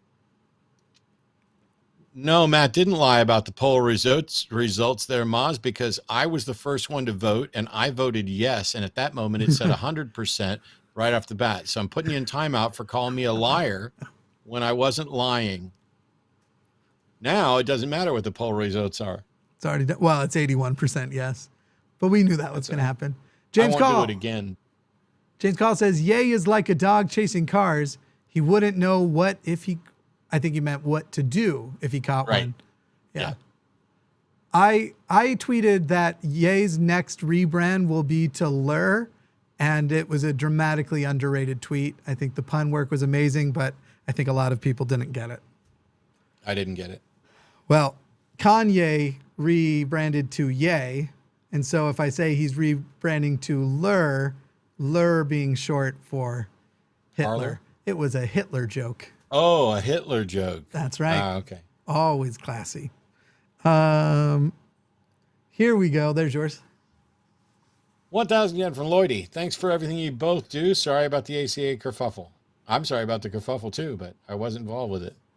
Oh, you mean the latest thing? Yeah. Okay. Kerfuffle 2.0. This isn't a kerfuffle. This is incredibly awful communication skills. There are people that are great people there who are trying to do good things. And at this point, I would just be completely moved on, except for the fact that they have taken away my access to all of the emails that were sent to the matt@atheist-community.org email address. They locked that down before I'd ever said anything, before I did my live stream, anything else. And so all of those emails that I was going to be using to put together a book on the conversations that took place over the years, they have denied access to that. And I don't want anybody to go harass them or anything else, but I'm trying to figure out if there's anything to be done, because I emailed them and said, could I get an archive of those, or could you reinstate my access to the email long enough for me to archive them after all their emails that I could have forwarded to my alternate email account anyway. And by the way, I'm still a life member as far as I know. You guys haven't updated me on that. They just don't talk. They're pissed or whatever, and they don't talk. So I have no idea what's going on with the email. It's absolutely pathetic. But anyway. It's frustrating. Yeah, obviously you and I both love many people who are there and wish for their continued success, but do the right things. Give me access to my email, and I won't have to make another video that gets 250,000 views in 3 days. I had an idea that I think you're going to like. So everybody who doesn't know already, Matt is now doing at 3 o'clock. It'll be with me for a while on Sundays, basically another episode of The Hang Up, and that'll be for the foreseeable future. But I had a suggestion, Matt, because I thought The Hang Up is a little bit confusing to call the Sunday show that, because it's not going to be the same format of starting. What if we called the Sunday show The Dial Up, and it's The Dial Up on Sunday and The Hang Up on Wednesday? I think that's brilliant, but maybe you don't. I don't know if I'm in favor of opposed to it. Yeah, I'd have to think. Let's stew on it. Sure. You dial up on. Okay. Anyway, I like it. I'll probably defend it more too, and maybe start at least one or two arguments. Mr. Monster says left is best. Conservatives only know it's best for themselves, but not for what's best for everyone else. That's why I am progressive. How do you guys politically identify? I think it's more nefarious than that. I think conservatives have convinced most of their party to vote against their own self-interest. It's not best for themselves. They've convinced them to vote against what is best for them. I identify as small L libertarian socialist, not big L, small L libertarian socialist.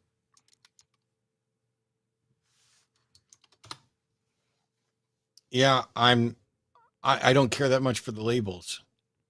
And that goes all over the place. Somebody's like, why aren't you a Marxist? And I'm like, maybe I am to some extent or another. Why aren't you a socialist? Maybe I am to some extent or another. I think the labels are lazy ways to shorthand things. Generally speaking, I am a left-leaning liberal progressive. But those labels shouldn't ever box anybody in. Because while I talk about it right now, once upon a time, I could see myself voting for people in different parties. Now we're too far gone. We're too far gone for me to even say, yes, okay, I could see voting for other parties. But yeah, there's a few tolerable Republicans left where I go, I can't imagine. I love voting Liz Cheney, for you. but I can't vote for her. I wouldn't agree with her politics, and she already lost anyway. I don't love her after this week. Can't with what sensationalized conspiracy level bullshit her abortion thing was this week. Any of those affectionate feelings I have are gone. John Kasich's about my favorite Republican out there, where I'm like, I'd probably love hanging out with you. I imagine I'd still vote for your competitor though. That'd be the one. Here we've got, this is yours. Wow, Moz is sure whiny today. We can poll a third time, Mods. When did I say I wouldn't let him say anything? Wow. Anyway, $10 from Blind Limey. The U.S. doesn't have a proper left wing, and it pisses me off. When words like socialism are boogeyman phrases, and that a whole country seems to think that to share is to lose. Yeah, I agree. It's, I think Bernie did a lot for getting people to come to grips with aspects of socialism, democratic socialism, things like that. The Bernie bros were a little too, Agreed. All in, all or nothing. But yeah, it is sad that, we can do better, but we've lost some ground. Yeah. Blind Limey, I gotta imagine right now you're not feeling so great though about Blind. I assume you're in the UK. Y'all's moderate is rapidly running to the right now. The UK is not looking so hot these days. I think as far as like the alignment goes, your center is not as far from our center as it used to be. It's getting concerning, it would seem. Dust Knight, $10 says, we are past finding common ground with the Republican Party as it currently stands.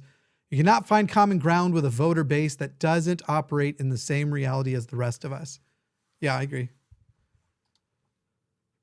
I mean, when you look at there was a time, and it probably wasn't that long ago, like the era of when 9/11 happened, you would have also had that type of unification happening, presumably, over Russia invading Ukraine or a pandemic. But now it's those types of things that in the past would be like the automatic reset and almost refreshing for what it would do with people trying to at least treat each other better like humans, that's apparently over big time, which is unfortunate. Apparently you're going to get to logical lyrics. Give me bad news. I interrupted and I did not hear what you said. I was saying, apparently you're going to get to give me bad news. That's what the message starts with. So instead of just letting me read the message, you decided to comment on the message beforehand and preempt it. It's like no spoiler alert, nothing. You just jumped in. Exactly. Oh my God. It's almost like you think this is your network or something. Nope. Jimmy, I have horrible news. Last week, Matt declared unequivocally that a ravioli is a sandwich. If you no longer wish to work with him, we would understand. I'm sure you've taken the correct stance. So, yeah, give us that correct stance on ravioli. Is it a sandwich? Is that what is the, so if a person is observing the theory that a sandwich is still a sandwich, whether or not the sides are sealed, then yes, it's a sandwich. But I would have assumed the sealing of the side creates almost like a ravioli is more like a hot pocket, isn't it? Hot pocket's a sandwich? Well, I don't know what I can do with this type of anarchy. This is like are atheist rocks questions. I don't care at all. I think you meant are rocks atheist question. Yes, that's what I meant. Are rocks atheist? That's how little I care. To me, the world doesn't change at all whether they are or aren't, and I could not give a shit less. But that's just me. Do you want to do a spoiler on this one? A spoiler. Let's see. Because you just got mad. Oh, no. No, we don't need to do dueling spoilers. Wanda Larson for $9.99 says, darn, came late to the party. These shows are RTS therapy for me. Why am I blanking on what RTS stands for? Do you know? I don't know. Yeah. Why are you blanking? It seems like it should be obvious, but I don't know.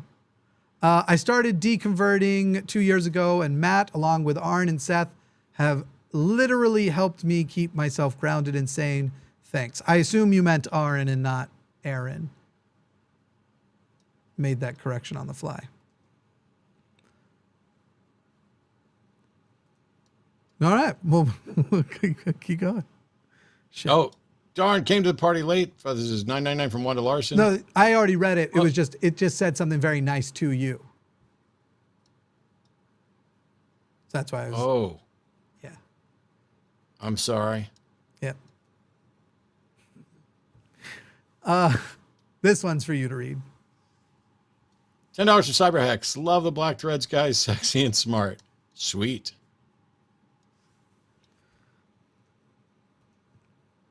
$19.99 from John Kennel. All weakness tends to corrupt. Impotence corrupts absolutely.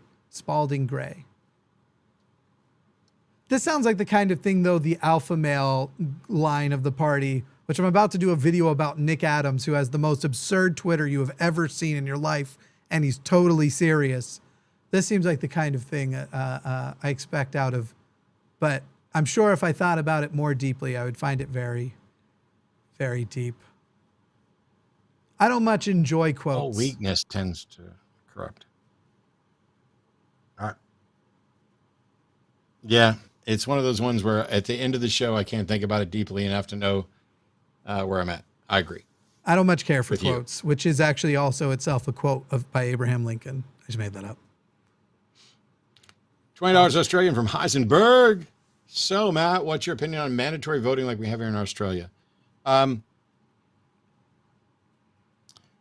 I don't know. And the thing is that I've been asked this question many times, and I think most of the time I've come down opposed to it because I think that if you force people to vote who don't want to, then you're going to get people voting for spoiler stuff or, okay, you're going to make me show up here and do this. I'm going to pick, the worst, you're going to get that spite vote. I think decisions should be made by the people who show up, and that everybody who wants to show up should be allowed to do so. And so I think I'm generally opposed to mandatory voting because I'm not convinced that it gets you any closer to what the will of the people is. But also, and this is not going to come off very favorable to many people, sometimes I don't give a fuck what the will of the people is. The people are pretty stupid most of the time. I actually do support a version of mandatory voting where it is that the federal government basically says every state is mandated to deliver a ballot to every single citizen, that it's on the state to make sure every citizen gets one. And then as far as whether or not it has to be turned in, I actually am in favor of. However, I think it should be acceptable for the ballot to be turned in completely blank. So you can literally put it in the mail. Yeah. Yeah. I think voting, granted, you can vote for The Voice and American Idol and X Factor and whatever else. I know I just listed off 2 shows that don't even exist anymore, I think, but, and you can vote many times.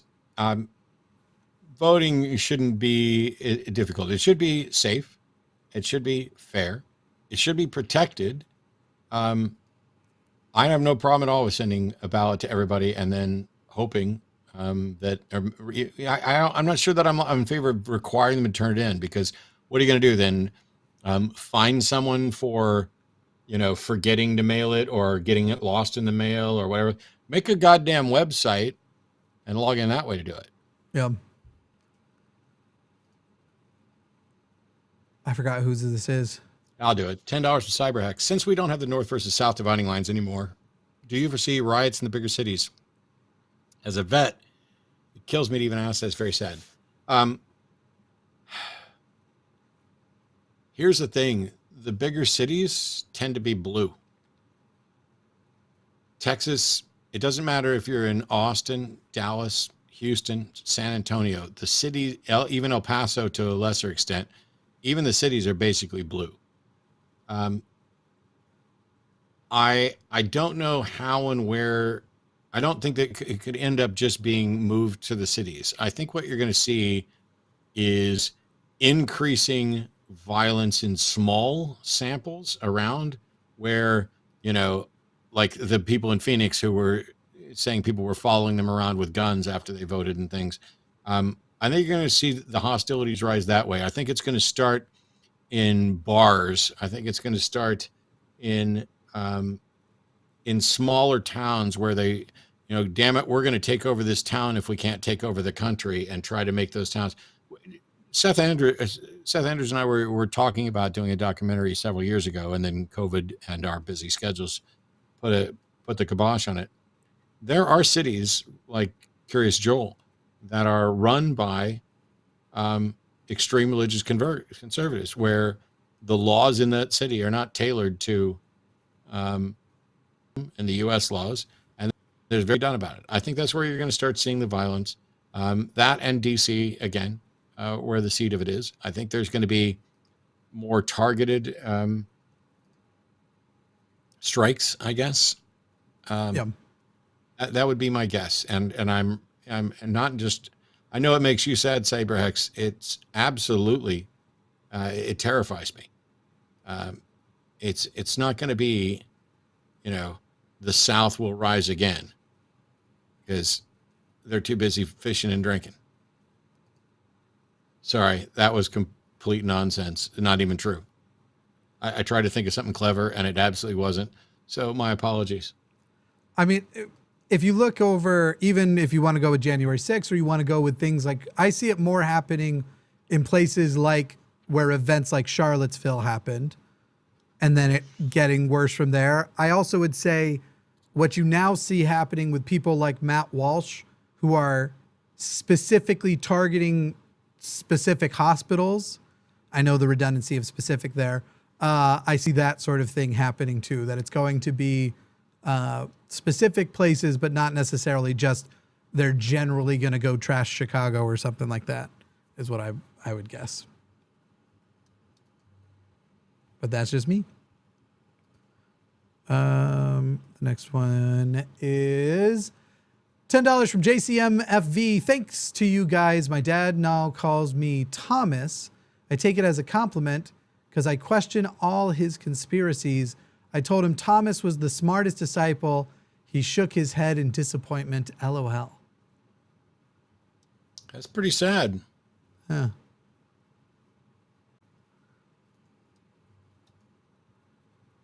There's the next one. $20 from Wonder. Sheer, how do you think issues like the U.S. healthcare costs and global warming will be continued to be effectively ignored? Or how long do you think that? They've been major issues for decades for Americans, but don't get their relative time to know to. I think they'll be ignored right up until they kill us. Yeah, that's the funny thing too, where I sit here and go, here's the clear and present danger of fascism, but climate change is, I just don't know how we are this willing to do nothing to stop what's going to kill us. And by the way, I live in an area that is now having more tornadoes, likely because of climate change. And one of them hit my neighborhood and possibly my house. It's yet to be confirmed. The experience sure seemed exactly like a tornado this last week on Monday. So yeah, I'm stoked on this. Totally stoked on it. It's the best. That it does look like, oh no, one more. We have $10 from James Call. Ranked choice voting is on the ballot for Nevada. Hoot. I'm also excited for ranked choice voting. I'm excited for things like maybe one day we actually do a popular vote thing. I just, I guess I can't accept that something's going to fix something until I see it fix something, and I see that the Republicans don't find a way to take that fix and cheat with it, because that's what they're really, really good at. And that is our final super chat. Wow. Yeah. We have supered the chat to pieces. That's indeed true. Well, first of all, thanks everybody for tuning in, and thanks to Jimmy for agreeing to come in and do the show with me. Yeah. I don't yet know who's going to be on the show with me next week, or given the things that are actually going on, whether or not there will be a show next week. But their plan right now is to do a show next week, and Jimmy and I'll be back here for a potentially name-changed Sunday show. Right. Tell us, Jimmy, who's on Transatlantic tomorrow? Tomorrow is Malcolm and student Dr. Ben. Awesome. The boys are taking over. By the way, if you're not aware, the Transatlantic Call-In Show is a weekly show on Thursdays. Is it 2 p.m. Central? Yes, 2 p.m. Central Time. 2 p.m. Central. Hosted by real trans people, where you can call in and talk to real trans people about those issues. So if you don't think you've seen the government going after trans rights, trans issues, you should call in and let them know, because I think that they might have a slightly different perspective on it than you do. It's maybe, it's like if I close my eyes, I don't see all kinds of things. Yeah. And if I don't pay attention and don't read the news, I don't hear all kinds of things. But on that note, the midterms are coming up. I pointed out the statistics where already we're seeing record early voting. Don't believe it. Don't believe the polls. Don't believe the information. Don't say, oh, we got record early voting, so it's not as important. From this moment on, every single election is likely to be the most important election of your life. And this one definitely is. If we don't start winning, and by we, I'm talking about those of us who are humanist, liberal progressives who value individuals' rights and liberties and want to protect them from government intrusion and denial of personhood and choice, we have to start by winning this one. And so while I'm glad that there is record turnout right now in early voting, it's not enough. Pretend like nobody turned out. Pretend like we are suffering from a dearth of early voting, and we need to get the word out to get all the people who may become complacent to go out and vote. And by the way, for all the people who think that the 2020 election wasn't fair, every time they say that, just remind them, if you really think that, you should probably just not vote. Maybe they're just using it to get information on who's still gullible enough to use a system that's broken, and then they won't vote. I don't have to play nice anymore. I don't have to, as people gerrymander districts, take over the Supreme Court, and flat out repeatedly fucking lie over and over and over about election fraud and what the immigrants are doing and all this other stuff. People aren't props. Immigrants to this country aren't props, Governor Abbott, you piece of shit. They have value. Women have value. Texas women shouldn't be paying any attention to anything that Greg Abbott says. Don't buy into the notion that, oh, well, we share some religious view. He doesn't care. He is out to maintain his power and prop up. He's in a dick measuring contest with DeSantis, and they're both going to win because they are two of the biggest dicks I've ever seen in my life. So congratulations for fucking over people and lying in order to maintain your power base, you disgusting individuals. It's time for the rest of us to stand up and say no more. It's time to turn Texas blue. It's time to do all of the things that we need to do to try to rescue a Supreme Court that is wholly lost and a country that is about to be lost as well. I'll see you guys next week. Thanks so much. After party on my channel. Bye.